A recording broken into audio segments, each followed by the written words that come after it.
Halo semua, balik lagi bareng gue Fian Rafe dan selamat bergabung bagi kalian yang baru aja gabung di channel gue. Nah, seperti biasa, gue bakalan lanjutin chapter sebelumnya yang pernah gue upload. Dan sekali lagi gue ingetin, gue cuma bacain alur cerita dari novel itu sendiri ya. Untuk videonya, kalau misalkan tidak nyambung, itu karena videonya belum dirilis di episode yang gue upload kali ini.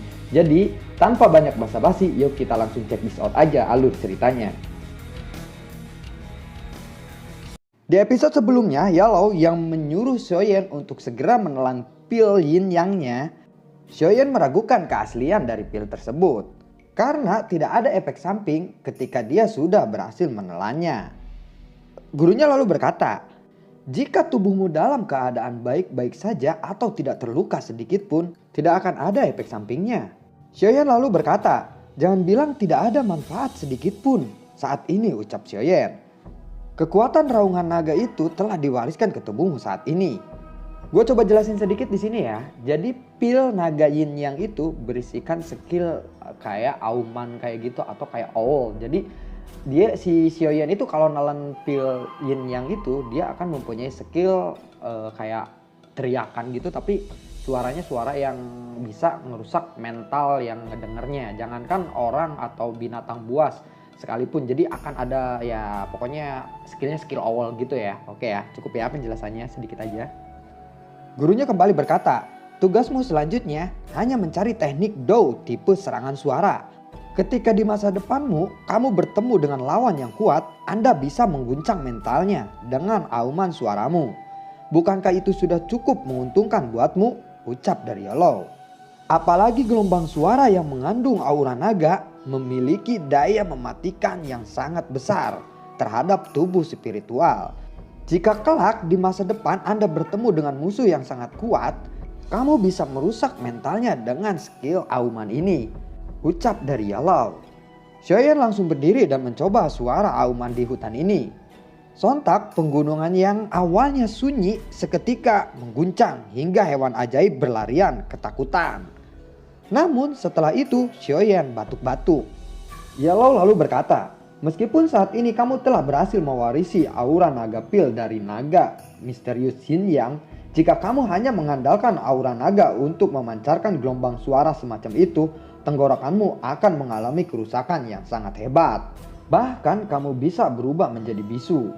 Oleh karena itu, untuk menyempurnakan tanpa efek samping seperti itu, Anda harus mendapatkan teknik Dou gelombang suara, ucap dari Yellow. Tetapi guru, teknik Dou semacam itu cukuplah langka. Mendapatkannya lebih mudah diucapkan daripada dilakukan, ucap Xiaoyan. Luangkan waktumu untuk mencarinya. Saat itu saya memang memiliki teknik Dou gelombang suara kelas Xuan. Namun karena beberapa kejadian yang tidak terduga di kemudian hari, saya kehilangan teknik itu. Saat ini Anda hanya bisa mengandalkan diri sendiri untuk mencarinya, ucap Yellow. Guru, Anda tampaknya sangat memahami fil naga misterius Yin yang ini bukan? Anda bahkan tahu bagaimana caranya mengeluarkan aura naga yang terkubur jauh di dalam doki, ucap Xiaoyan. Yellow lalu berkata, saya memahaminya karena yang menciptakan pil naga misterius Yin yang pertama kali adalah saya. Namun ada satu orang lagi yang bisa menciptakan formula ini selain saya. Orang itu adalah orang yang pernah menjadi murid saya dulu. Bakatnya dalam memurnikan obat tidak lebih lemah darimu. Saya merawatnya tidak kurang dari perlakuanku terhadapmu. Saya menyelamatkannya ketika dia masih bayi. Namun dia memilih untuk mengkhianatiku karena beberapa hal kecil. Oleh karena itulah kenapa saya menjadi dalam keadaan roh saat ini. Dia harus mati jika saya berhasil memiliki kesempatan nanti, ucap Yellow. Xiaoyan perlahan menghela napas, merasakan kesedihan di dalam suara Yellow yang dikhianati oleh muridnya sendiri. Kemudian Xiaoyan berkata, guru, saya akan melampauinya. Tidak peduli seberapa hebat dia sekarang, aku akan membalaskan dendammu. Dan aku akan memberitahumu bahwa matamu tidak akan dibutakan untuk kedua kalinya. Sedikit koreksi lagi, dibutakan di sini itu dikecewakan ya. Gurunya lalu menjawab sambil tertawa. Bagus, bagus. Aku, Yellow, aku percaya bahwa mata tuaku ini tidak akan pernah salah untuk kedua kalinya. Xiaoyan lalu berkata, Sepertinya sudah waktunya untuk kita bergegas ke Akademi Jianan untuk meningkatkan kekuatanku dengan cepat. Yellow mengangguk, kemudian dia berkata, sepertinya Hall of Soul tidak akan memasuki wilayah di dalam Akademi Jianan. Namun orang-orang tua di akademi itu bukannya tidak berguna.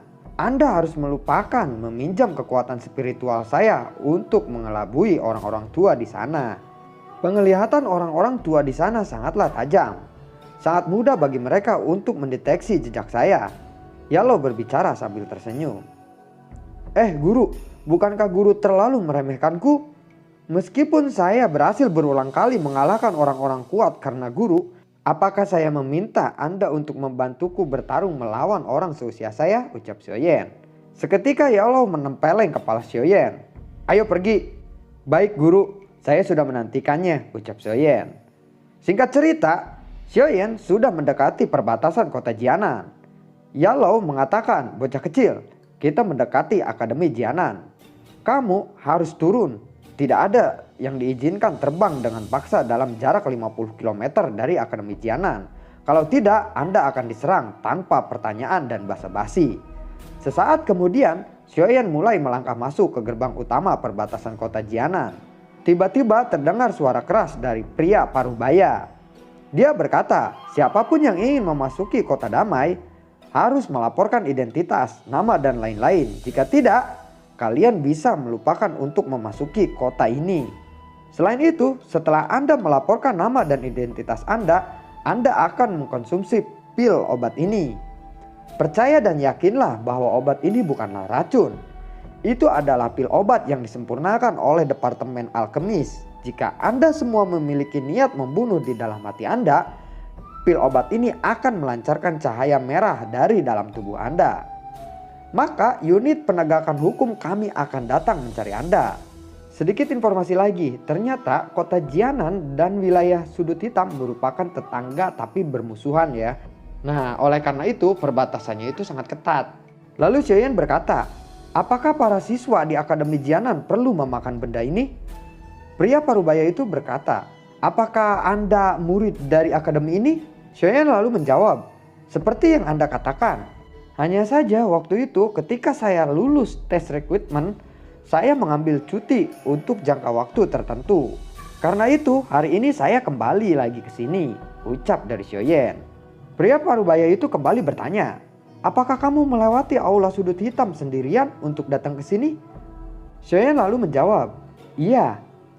Pria parubaya itu langsung kosong ketika dia mendengar ini.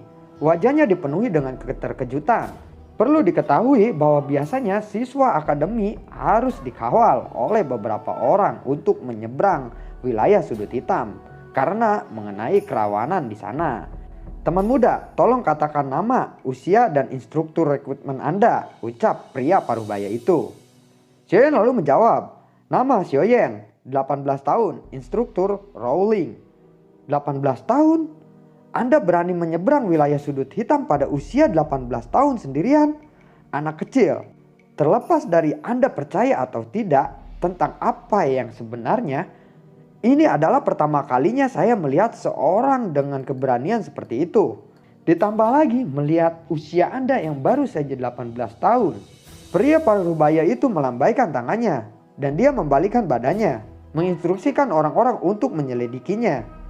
Ketika segerombolan orang datang, salah satu dari mereka mulai terkejut. Dia terkejut dan berkata, kamu Xiaoyan? Jangan bilang bahwa kamu adalah Xiaoyan dari Kekaisaran Jiangma yang telah mengambil cuti 2 tahun terakhir ini. Xiaoyan lalu menjawab, Anda melupakan kata-kata saya. Saya berasal dari kota hutan lalu pergi ke Kekaisaran Jiangma, ucap Xiaoyan sambil tersenyum. Baiklah, jika demikian kamu tidak perlu mengkonsumsi pil itu. Oh ya, panggil saja saya Hode. Saya adalah pemimpin bagian dari unit kedua penegak hukum Akademi Jianan dan juga instruktur kelas Huang di akademi ini. Salam senior Hode, ucap Xiaoyan. Teman kecil, jelas kamu bukan orang yang biasa. Di dalam catatan menyatakan bahwa Anda hanyalah Dozi bintang 4 2 tahun yang lalu. Tapi sekarang Anda berada di kelas Dadozi. Apakah kamu berencana untuk langsung menuju ke akademi sekarang? Xiaoyan lalu mengangguk. Bawa lencana ini bersamamu. Hanya dengan begitu, Anda akan diizinkan masuk ke akademi. Kalau begitu, terima kasih banyak, ucap Xiaoyan. Begitu sampai di kota Jianan, Xiaoyan kebingungan mengikuti rutenya. Setengah jam dia habiskan untuk berjalan mondar-mandir di jalan yang sama. Sialan, mengapa kota ini dibangun sampai sebesar ini, ucap Xiaoyan. Lalu dia melanjutkan perjalanannya lagi. Ketika dia sedang berjalan, dia melihat seseorang yang terlibat dalam pertarungan. Di mana dari yang dia lihat, orang itu ternyata merupakan sepupunya, sedang dikeroyok 4 orang Daozi. Xiaoyan melesat dan menggulingkan 4 orang tersebut dalam sekali serang. Tuan, terima kasih banyak. Xiaoning, kekuatanmu sedikit lebih lemah dibandingkan terakhir kali aku melihatmu 2 tahun yang lalu, ucap Xiaoyan. Kamu Xiaoyan? Ucap Xiaoning. Xiaoyan berkata, kupikir kamu tidak akan mengenaliku. Bagaimana aku bisa lupa? Kamu adalah sepupu muda saya, Xiaoyan. Xiaoning lalu meminta maaf. Melihat senyum minta maaf diberikan oleh Xiaoning, Xiaoyan juga tersenyum menepuk bahu Xiaoning.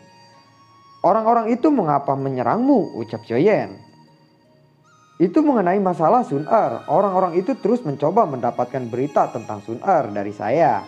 Mereka tidak berani menyerangku di akademi hari ini. Ketika saya keluar untuk membeli sesuatu, saya kebetulan dilihat oleh mereka dan segera menggangguku, ucap Xiaoning. Xiaoyan hanya bisa tertawa getir saat mendengar ini. Memang benar bahwa kecantikannya adalah sumber masalah. Sepertinya gadis itu sekarang kehilangan kepolosannya. Sun Er memang gadis yang luar biasa. Wanita itu mengalami banyak perubahan ketika dia tumbuh dewasa. Dia sekarang bahkan lebih cantik, membuat orang-orang yang melihatnya telah jatuh cinta kepadanya. Saya pikir kamu juga akan terkejut ketika kamu bertemu dengannya, ucap Xiaoning.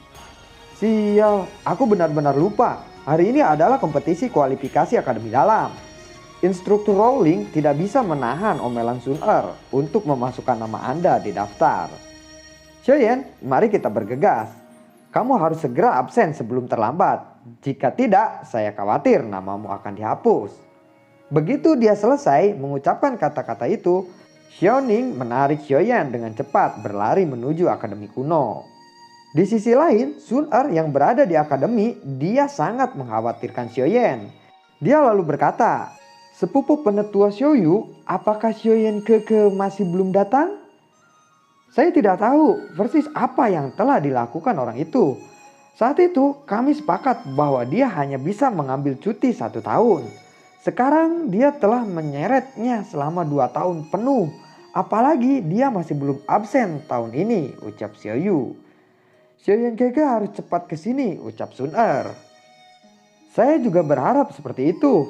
Tapi hari ini adalah kompetisinya. Jika dia masih belum absen, instruktur Rowling tentu akan mencoret namanya, ucap Xiaoyu. Setelah suasana hening berlanjut selama 2 menit, beberapa percakapan pribadi akhirnya muncul. Bajingan ini tidak akan menepati janjinya, ucap Xiaoyu. Sun Er lalu menarik lengan instruktur Rowling. Dia lalu berkata, instruktur, saya minta maaf. Kamu tidak perlu menyalahkan dirimu sendiri. Masalah ini tidak ada hubungannya denganmu. Instruktur Rowling dengan paksa memberikan senyuman dan berkata kembali, tidak apa-apa, paling saya akan menunggu 3 tahun lagi. Ayo pergi, ucap Rowling. Sekelompok pria dan wanita di kelas yang sama menghela nafas kecewa saat mereka berdiri, bersiap untuk meninggalkan stadion. Namun mereka baru saja berdiri tiba-tiba dan menegang saat ada suara. Dia ada di sini, dia ada di sini. Dan ceritanya sampai di sini dulu. Nantikan konten gue berikutnya. Dan siapakah yang berteriak dia ada di sini dan siapa yang datang, kita nantikan di konten gue berikutnya. Dan semoga sehat selalu dan sampai jumpa buat kalian. Assalamualaikum.